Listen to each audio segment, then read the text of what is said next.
Sabrina 90s comic, issue 12. We start out seeing Sabrina being talked to by Harvey on the phone in her bed. He can't meet her at the movies tonight because he forgot that tonight the guys are getting together to watch the basketball game on Eddie's new big screen TV. Harvey says that he can't go on a date with his girlfriend instead because what would the guys think? They shouldn't blame him. Sabrina hangs up on him and Salem asks, "So, what are you gonna change him into?" I love that line. Sabrina, of course, says, "Nothing! He already managed to turn himself into a jerk." Salem says that maybe Sabrina could use a little help to change his ways. Then he offers her the magic book's chapter on love potions, completely contradicting the comic earlier where it said that witches can't make people fall in love with them using magic. But nobody questions this at all. I guess the logic is the love potions only work if you're already dating that person, and therefore consent is implied and more likely, according to the maker of the potion. They just didn't think it all the way through, especially if love potions were really ancient.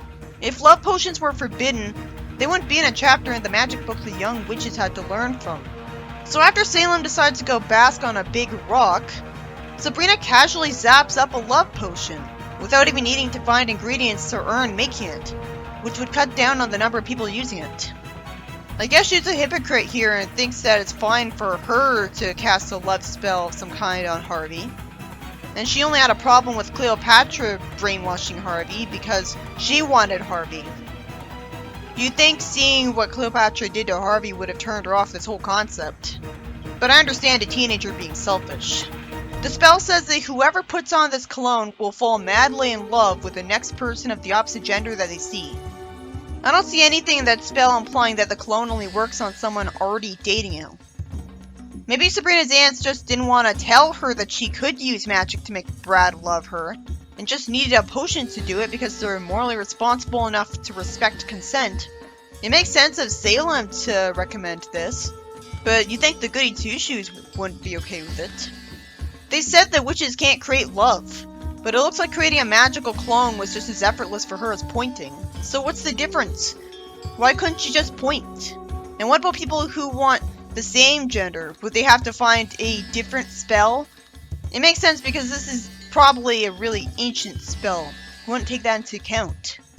Also, it's so obvious based on how ridiculously broad the spell's wording is that the plot's going to be about Harvey falling in love with the wrong person. Probably Amy for maximum drama potential. Or it could be Zelda if they want to get creative. It'd be uncomfortable, but so is the very idea of a love potion.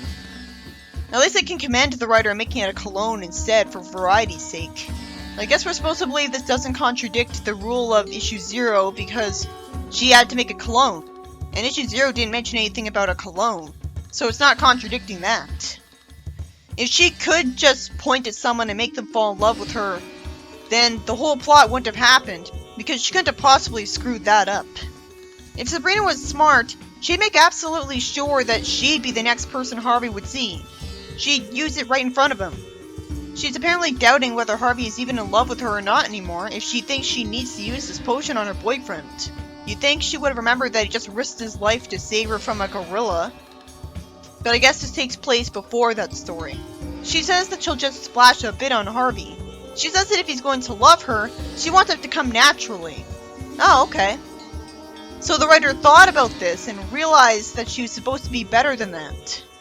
I'm so used to her abusing her magic against Amy at the drop of a hat and using magic to make her life easier that I had no reason to expect this. Especially after 0. But now she has a standard. But I'm guessing the plot will happen anyways because she idiotically leaves the room without zapping the potion away. Why? She doesn't need it anymore. Is any story in this comic, aside from the Amy torture stories, not forced? Hilda says that someone's moving in next door and she's trying to get a peek. She asked Zelda for another quarter, and Sabrina asked why they didn't zap up a regular pair of binoculars. Zelda says, "Nonsense, this is a much better way to save." How? Zapping up is free. You'd think they would look through a telescope. This came as a surprise. The neighbor shows up, angrily holding their cat, and tells him to keep him off his yard because he hates cats. Zelda says she wants to turn him into something, and Sabrina is moral enough to stop her and lie. I'm glad she didn't say PETA. What's the difference between Zelda and Hilda if Zelda wanted to turn him into something, and both sisters want to make his house haunted? If the comic wanted to just have Hilda in it, it should have just had Hilda in it. Not redundantly had Zelda there just for show. But it's interesting to see Zelda like Hilda instead of being a no-fun nag.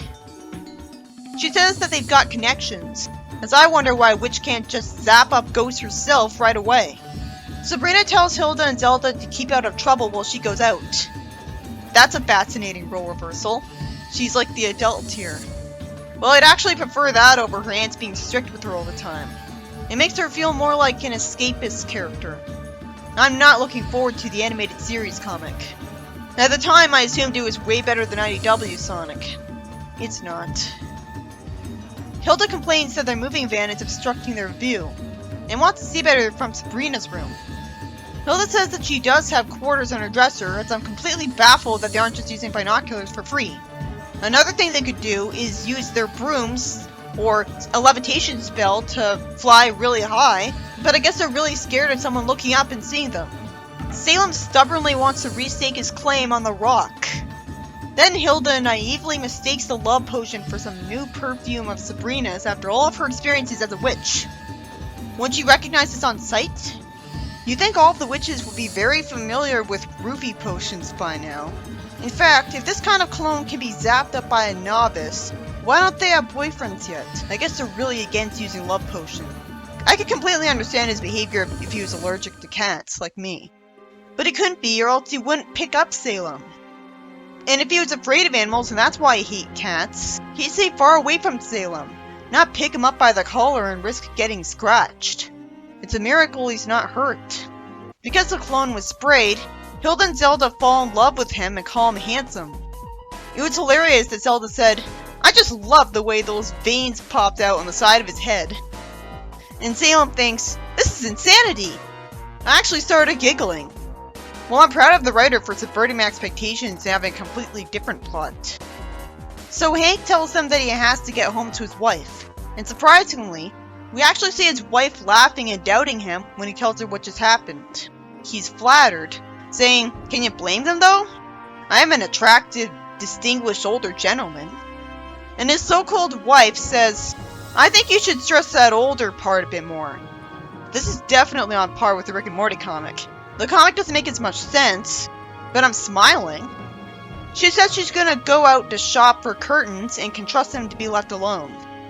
Hilda says that Hank will love these chocolate chip cookies she's making for him.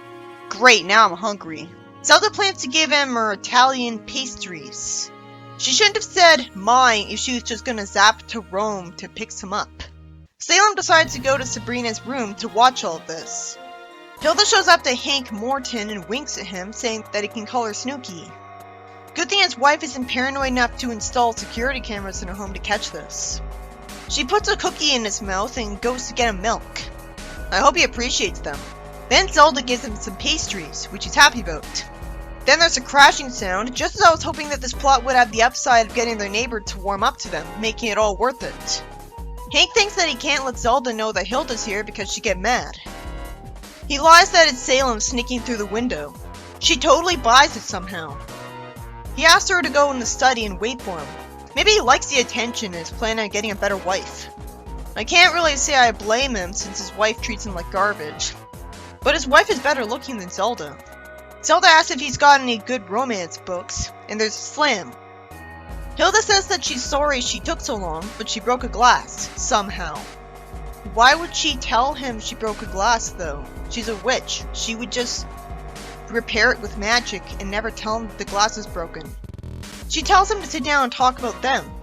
If Hank didn't hate cats earlier, the story could have easily happened without the love potion at all, considering how boy-crazy Hilda and Zelda are portrayed. Like, especially if Hank was more handsome. Salem finally discovers the love potion. And out of nowhere, it turns out Salem can contact Sabrina telepathically. I wish it was explained that things screwed up when he was turned into a cat, and telepathy was the one thing they didn't get rid of. Or psychic magic can never be gotten rid of. Ever. I know he's talked to Sabrina's aunts telepathically and vice versa, but it's so surprising to see him able to do this every time because he's supposed to be turned into a cat and powerless. He says that Sabrina and Harvey must have made up, and now her mind's too busy thinking about him to hear Salem. We see them sharing a smoothie together. That's sweet. But it's still super inconvenient that she can't hear his telepathic message. I mean, you'd think she'd at least hear Salem trying to talk to her, even if he's being drowned out, and then she would go leave and be alone so she could hear what he was saying properly. Salem hopes he'll make it before something big happens, as I'm psyched to getting to see a main character other than Sabrina save the day. This is a great trend. There's a screeching and bonking sound, and Hank wants to go check on it. And then there's a comedy page where Zelda says she loves the look of a doctor on TV, and she uses magic to be a part of the TV show. After that waste of time, Zelda surprises Hank with a candlelit dinner and a waiter playing the violin. She gives him a cannoli, and he unfortunately spits it out. He says that the car's showing up because his wife is already home, and he tells Zelda to stay in here. I guess because she's clearly rich, so she would be a trade up. She clearly likes him more than his wife. Like, I wouldn't expect him to act like this at all, but we just met him, so apparently it's in character. Then he shows his indecisiveness again by saying he wants to hide Hilda in the closet instead of just kicking her out. I guess he's scared of Hilda getting mad at him. I mean, he hasn't properly gotten to know Hilda and Zelda yet, so how's he supposed to know for sure if he'd be happier with them if he hasn't gotten to know their personalities? He could at least tell them, hey, go home, we'll talk over the phone and get to know each other.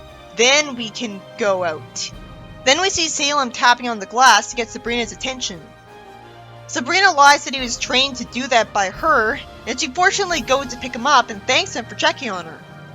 That was nice of her, but I guess she didn't have a real choice because he wouldn't give up.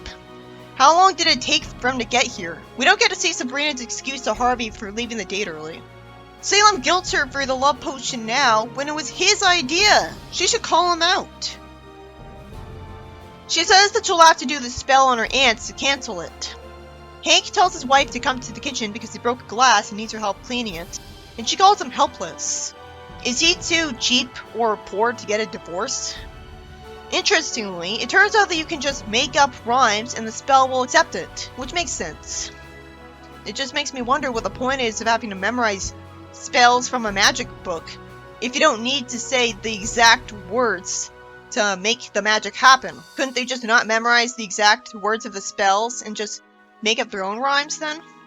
She undoes Zelda's infatuation without us even getting to see it. We also don't get to see her snap Hilda back to normal. Fortunately for Hank not getting discovered, his wife still doesn't believe that Hilda and Zelda are obsessed with them. Sabrina says that the door was open, so she thought she'd drop off some goodies. His wife is polite and thinks that his gruff husband is really a softie. That's not how you spell softie. Why did he want to hide them if he also wants to tell his wife that they were in love with him? I guess he really is indecisive. The story ends with him being mad that Salem was in his backyard again. Does he not have a fence? How poor is he? In the next story, Sabrina goes to school with rollers in her hair, embarrassing her and her friend Gina. Gina says that Elise is getting them into the sorority. Are they in college now? Well, apparently in Sabrina's world, sororities are a thing in high school. I mean, they don't have to tell us. Well, I guess they do have to tell us that sororities are a thing in every high school. I guess that's world building, but it's weird. Sabrina asks why she let Gina talk her into this. When the school board decided Amy had to let other people join the sorority, it seems like the perfect opportunity. Sabrina wonders if being part of the in crowd will be worth this embarrassing initiation. Why in the world would she want to be part of the sorority if it means being insulted by Amy even more than usual? She would realize it wasn't worth it immediately. She's not thinking this through. Why does she want to be part of the in crowd if being part of the in crowd means being with people she hates? And did Gina show up before? The name Gina sounds familiar. She should have a developed, interesting personality. She's gonna show up so often. Gina prevents Sabrina from calling Amy a devil for some reason. And after a guy insults Sabrina, she satisfyingly humiliates him and makes him get laughed at. I guess their memories of this were erased, since it's clearly supernatural. It turns out that, realistically, the girls are exhausted running a 10-minute mile in a bathrobe. Wait, that's not realistic. Sabrina could have pointed and used magic so that she wouldn't be exhausted from doing this. I'm just wondering why they're allowed to do this by their teachers. It turns out that the initiation idea was only thought up to deter Sabrina from trying to join their sorority. But what did they have against Gina? I mean, is it really as simple as it's because Gina's friends with Sabrina? Because we're not shown any other reason. Why were they allowed to come up with a forced initiation ritual at all if the school board was cracking down on them? And again, why is the dumb blonde like Sabrina being called nerdy? She doesn't have glasses. She's not into superhero comics and stuff. That's really an informed character trait, her nerdiness. If anything, Amy always came off as smarter than her, aside from the whole bullying a witch thing, but she doesn't know she's a witch. Her memory keeps being wiped. Anyways, Sabrina was called beautiful earlier in the comic, so it's not like they're being bullied because they're ugly. It's always looked like they're supposed to be just as attractive as the in-crowd girls, so that's not it. What determines whether they think Gina and Sabrina are lame? The girls decide to keep coming up with cruel tests, as I wonder how they think they'd be allowed to get away with even one more. I'm not sure Amy and the other girls are rich, so it's not like they're rich girls, are they? I think Amy's rich. She complained about using the bus. Sabrina confronts them, having heard the whole thing, and Gina says that she wouldn't want to have anything to do with the sorority anyways. They should have known that. They should have not wanted to do this in the first place. Sabrina finally decides to tell the principal. It would be satisfying to see the principal's angry reaction at Amy. Oh well. Sabrina wishes she had a way to embarrass the girls like they did to them. Most of this plot was Sabrina having to put up with the mundane mortal thing. So what was the point of having the story? Sabrina uses her magic, and Amy's teacher asks her why she forgot to dress after gym class. I don't think the whole class would be laughing at her. Wouldn't the guys be too distracted by ogling her and just be thankful instead? I don't know. The first story was by Bill Gallagher, and fortunately subverted our expectations right away. It turns out Sabrina figures out it's wrong to make Harvey fall in love with her with a magical clone. Apparently she is above this now, as long as it's a guy who's already her friend and dating her. So I guess she'd have already gotten into the habit of considering his feelings.